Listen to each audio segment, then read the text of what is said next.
Hello and welcome again to another episode of Sactown Talks. Today we're pleased to be joined by Ryan Hammonds of R joining us today, talking a little bit about fashion here in 2021 and kind of how business is going. Ryan, thanks for joining us. How's it going? It's going good. Yeah, it's good to be on the show. Excited to do this and talk about what I love. Yeah, no, it's great to have you. I've been wanting to do this for a while, and good to have you here. It's been kind of a crazy year. It has. Since the shutdowns, how's business been going and kind of what's it been like here downtown? Yeah, it's not business as usual with the closures and the mandates, but we're doing all right. Looking forward to downtown thriving once again and this being over. But in the meantime, yeah, we've been able to adapt. We quickly put up our mask production to meet the needs of tailored mask apparel, and just have adjusted in different ways, mobile appointments, FaceTime, using technology. So it's allowed us to kind of reinvent our company in some ways. So I think we'll be stronger when we come out of this for sure. Kind of, for those that don't know a lot about your company, can you kind of give us a background, I guess, about you and kind of how you started to form R. Sure. So I've always, even as a child, had an interest in fashion and tailored brands and designer clothes. So it just this is kind of a dream come true for me to be in this capacity. I was born in Michigan, Flint, Michigan.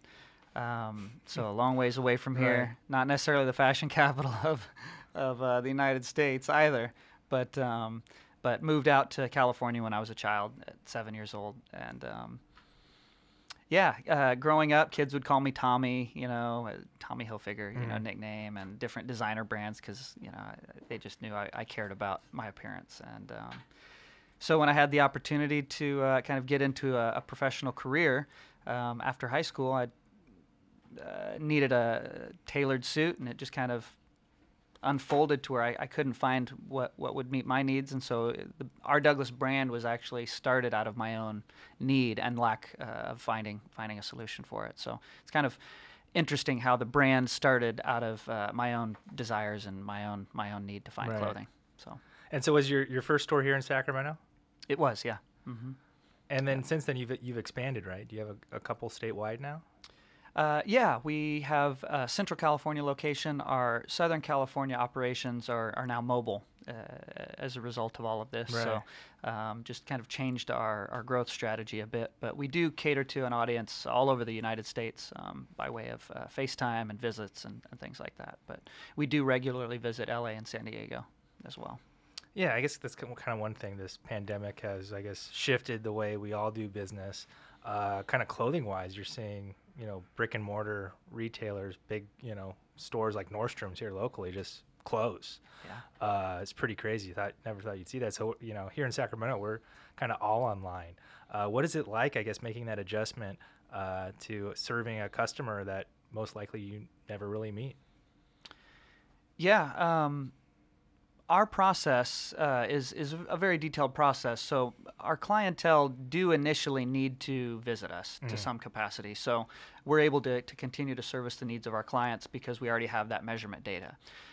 We've decided not to adopt the online measurement methods that some are choosing just because we believe our service and the commitment to excellence in that beginning stage of measurements and understanding the client needs. So, there will need to be an initial visit with the stylist to get going. But once that's established, and as long as the fit and the styling is consistent or able to be, those details can be discussed over the phone call or email or FaceTime. So yeah, technology really helps us. We've got cams that face down on our style bar, so they can simulate that experience of being in the store. So it's worked out pretty good. I guess through the pandemic, a lot of people aren't getting dressed up a lot, or they're dressing in different ways. Like you don't have to wear pants that match your jacket. You don't have to wear the full suit as a lot. Are you seeing shifts in what people are buying? Are you seeing just sports coats being sold, or are you guys offering different things that you don't normally see? Yeah, absolutely. There's other brands that are campaigning on, and it's this idea that you're wearing a blazer and underwear. Mhm. You know, that's it. Right. You know, we're not necessarily promoting that to that extent, but yeah, it makes sense at this time that you know, appearances aren't as critical as they have been. Now I know that all of this will resume once these mandates are removed and once we kind of overcome this pandemic. So this is just a blip in the radar. We'll be back to you know, our culture, our society. We as humans need interaction. We need to be out and about. We need visibility. So Right. we'll get back to it in no time. But in the meantime, yeah, is there a way we can cater to our audience? Certainly. There's fabrics that we can cater to that are a little bit more comfortable when you're kind of more in lounge mode. And yeah, putting the emphasis on the waist up and not necessarily worrying about, you know, what shoes you're wearing around the house. And our flexibility and our ability to kind of adapt, given our quick production timelines, allow us to kind of meet those needs in different fabrics. Today, I actually, and we can talk about this a little bit more later, depending, but I'm wearing a 4-way active stretch suit. So it has a very tailored appearance. So I was telling the gentleman a moment ago that it's like Lululemon Right. and Savile Row like met and had a baby, right? So you get this very tailored appearance, but this 4-way stretch just is very comfortable as using activewear fabric. So I think you'll find a lot more of these incorporations of technology and fabrics, allowing you to maintain an appearance, but a certain, you know, level of comfortability. Yeah, that's cool. That's something that's coming, I guess, to suits or workwear now. I guess we've always kind of had some things. I remember I had a pair of slacks that Dockers made that were like anti-wrinkle, like miracle pants that were something like that. But I guess we're seeing like all these new kind of Lululemon-esque brands just pop up overnight here, get push marketed to them all the time. I didn't even know what joggers were a year ago, and today that seems what every clothing company is selling. And they all have some sort of new miracle fabric technology. What are we looking forward in fabrics, and are we going to see more of this crossover into workwear from kind of these new fabrics that we're seeing? I think so. We work at R. Douglas with the leading mills all over the world, in Italy, England, and everywhere else. There has been, you know, over the years, there's been some hesitance to transition toward synthetic fabrics, especially from the leading mills, because they've established a quality measure for so long, and they know what they're doing in that regard. But I think especially something like this pandemic and the incorporation of technology, I think it's even caused them to shift their priorities a bit in a similar way that Elon Musk and Tesla has caused automakers to rethink their vehicle production. So this year, we've actually seen quite a shift in fabric offerings, even from leading mills like Scabal and Dormay and Holland and Sherry, incorporating, you know, to some degree a stretch. They're wanting to maintain the quality, though, so and the appearance of a quality suit. So, yeah, I think it's an exciting time. Tailoring techniques have changed, you know, over the years. We incorporate a lot of technology in our patterns and digital patterns that can be more specific to your preferences than, hand cut. They can be more accurate. But now you're seeing that same shift in technology and in fabrics as well. It's a fun time. You know, I guess talking about like production, like globally, you're hearing a lot about, I guess, you know, supplies down. Manufacturing's having a hard time keeping up because, you know, some were shut down for a while or demand is just over through the roof. I guess, how are you guys doing keeping up with, I guess, supply and orders? Or are customers currently experiencing delays kind of due to kind of geo-economic issues due to the pandemic? We had a slight hiccup in February and March as the large logistics companies were prioritizing healthcare and supplies. So there were some delays. In our case, you know, during those months, there wasn't a huge emphasis on tailored apparel. I think everyone was just staying home anyway. So even if the garments arrived, they weren't ready to pick them up. But no, we recovered from that pretty quickly. Like I said, it was just maybe a 5 or 6 week time frame. Our production times are back to normal as they were before the pandemic. So. All of that has been fine. Our production environment is very solid, and there's not really a concern of meeting production demands Right. in that regard. So I guess, looking forward here to this year, kind of what fashion-wise, you already talked about the new materials. What else can we expect to see, or are you seeing from manufacturers here for 2021 that you think is going to come out that's going to be, I guess, popular and what we're going to see people wearing?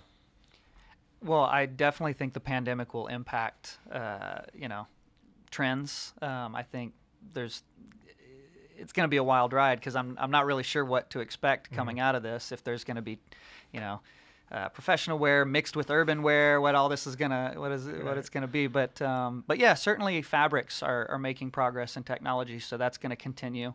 The slimmer fit, I think, will remain just because fabrics are so diverse now. So you can still get that slimmer fit that's more flattering maybe to your body, but still get the comfort that you would have out of a looser cut. Right. But I honestly feel like the looser cut in tailoring and suiting, I think that'll reemerge, and in casual wear as well. But I think we've kind of been on this trend for the last 5 or 6 years of slimmer. Right. At some point, it's got to change. They got to move some more product. So for comfort, I think we'll all appreciate it. Yeah, I definitely see that circling back around to a looser, more generous fit. Yeah, that's one of the favorite things of the pandemic was when they filmed The Last Dance and they showed us kind of that footage of the early 90s Bulls or mid 90s Bulls, and you just saw the change in suits, the bigger, baggier, more popular. One thing of the 90s I loved too was the turtleneck or the crew neck t-shirt instead of the collar. So yeah, some trends from the past. Yeah. So you think that might be a little bit? A little bit. We might start going away in from different the super ways. tight. Yeah, I think so. And the super tight doesn't work for all body types either. So No. I mean, it's No, definitely it a doesn't. trend, but not everyone should be Right. adopting these trends. And so what we find at our Douglas is our clientele, they know what they like, regardless what the trends are doing. Some may experiment with them just for fun, but they know the cut that works well with them. They know the proportions that that are most flattering and they're most comfortable in, and they stick to it. Right. It's kind of their go-to. What about colors or prints? Are you seeing anything new that's you see that's kind of catching your eye so far? Yeah, I mean the trend has continued toward textured fabrics. So like the flannel you're wearing, has that texture. It makes you want to touch it. Contrasted with maybe a silky smooth finish Right. like I have here in an activewear. So especially in blazers, but even in suits, you're finding blended fabrics. Wool, silk, linen, for example, is a common blend. You get the longevity out of the wool, the durability from the wool. You get kind of a luxurious look from the silk, more of that delicate, and then the linen gives the breathability to the garment. So that was a trend that emerged first in spring and summer jackets that now made its way into suiting, especially in our climate in California. Yeah. The spring and summer collections really are like year-round go-tos for our audience here. But hop sack weaves, the way that you can kind of change up the weave to give it more texture, those have been top sellers. The textured suiting and fabrics, just to make the suit a little bit more interesting than that smooth, dressy finish. So gives you more versatility. You can dress it down or dress it up as well. So kind of one thing you talked about earlier was, you guys started producing, I guess, masks to match your suit jacket. Can you kind of tell us a little bit about more about that and kind of what you guys are working on? For sure. Yeah, the masks production was a response to the pandemic, knowing that mask options were very limited, especially at the beginning stages of this. So I've actually have my mask. I had it on a moment ago, but it's a very simple design with the front seam, elastic, adjustable ear straps that you can really customize your fit, bamboo inner lining. All of these supplies were already at our factory, so we were able to kick up production pretty quickly. But it's this idea that your mask doesn't have to be contrary to your professional appearance. Right. So maintaining that consistency even on your face, there's the fitted face. We were kind of thinking of different ways to market this. I don't know how long the mask wearing will continue in California Right. once there's not a threat, but it's definitely something that was fun to adopt and incorporate. We have shirting materials for our shirts that we quickly, repurposed as masks, because cotton is breathable, it's antimicrobial, it's all of that, has all the right characteristics, can be rewashed, so they're reusable masks that you can wash and wear again and again and still look stylish and feel like you still have some sense of style rather than just, the surgical mask, right. Kind of working with your blazer. So it was fun. It was fun to get that going. And they're available on our website, and we still sell a good number of them, and everyone loves them, the style and the fit. I guess, and then other than, I guess, work, dress clothes, have you guys expanded, I guess, your offerings to anything kind of else recently coming out of the pandemic? Not since the pandemic, but just before the pandemic, we introduced custom denim and casual wear. Really? Yeah. Actually, kind of right when the pandemic began, we began offering knit fabrics. So kind of like your Lacoste polo shirt. Now those type of garments can be custom made in our Douglas. You get, again, a knit has that right. stretch, comfort stretch to it. So a bit more casual, and they've been really popular because you can make them into a dress shirt, you can make them into a short sleeve polo. So there's a lot of things you can do based on your own individual sense of style. And they've been very well received. Our women's line relaunched this year last year as well during the pandemic. So we now are offering women's wear via another brand label. It's Kelly. It's named after my wife. So it's also available in the R. Douglas showroom, and that's very well received because women's fabrics are so diverse, and right. there's a lot of bolder colors and designs that I think they can experiment with and still have practical garments for them. So really excited about promoting that. Like menswear, I think women's tailored wear, until we're fully through this pandemic, the demand will build shortly.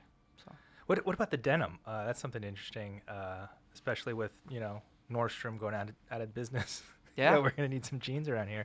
How does one go about kind of picking out jeans and kind of the different, I guess, choices and options there? Yeah, it's similar to our custom pant fitting process. We get a quick set of measurements. Then we actually have try-on denim that are very strategic in their sizing that we place, and we use it as a discussion of fit, just making sure the waist, the rise, especially in denim, the rise of the pant is important, whether you wear your jeans high or low. That kind of sets the whole look in motion. But and then the shape of the leg that you like, the break. Then we get to styling details such as the rivet. Do you want rivets? Do you want no rivets? Do you want fade? No fade? So there's a lot of fun Can you details. put holes in them? We can distress the denim. We've opted not to go to the full destroy, selection. Cargo pockets. Yeah, cargo pockets. We had a recent request for cargo Really? pockets, so we're looking to see how we can accomplish that and still maintain our brand. Coming back, the cargo. It's possible. I have a pair of joggers that have cargo pants. Really, I'll admit to that. You never know. You never know. Fanny pack's kind of back. Why not cargo pant? The cargo pant. You need a lot to hold. Yeah. I guess what's interesting is somebody kind of pointed out, like 1918, we had a pandemic, and then we kind of started this roaring 20s of this kind of like partying, dressing nicely. Kind of is that something you're kind of expecting? Is that once we get back to normal, people will be back and dressing nicer than ever? I definitely think so. Yeah, I think there will be a revival in our tailored apparel and our appearance. I think we'll be excited about presenting ourselves in that way and having fun and enjoying the being out and about and being active and being with other people. So it's definitely around the corner. We just have to get through this and get through it safely in the meantime. But yeah, I definitely think there will be a boom, and a demand for it, especially with so many apparel companies kind of closing their doors, not able to to ride this out.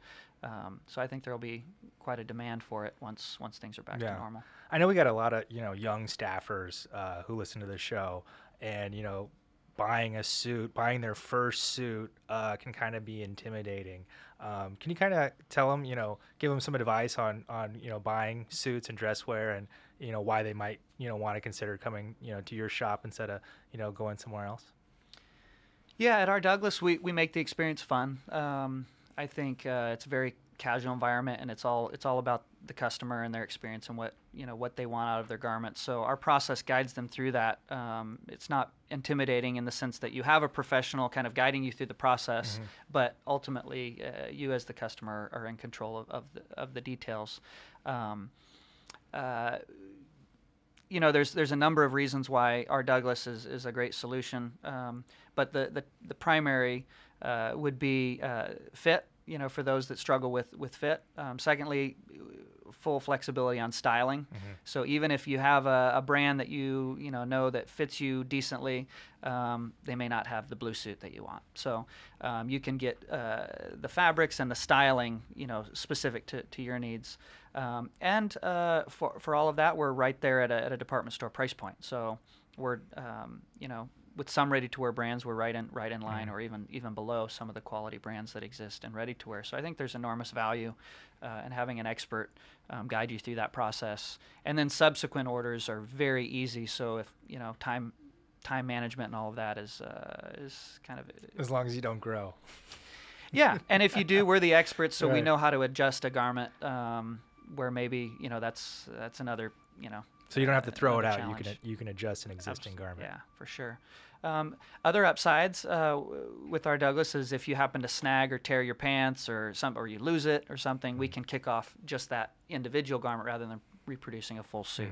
So in some cases, someone really loves their suit a year or two later, and they're like, "Hey, can we have another pair of pants made?" And if the fabric's available, we can kick off the pants, and they can continue to make use of their jacket.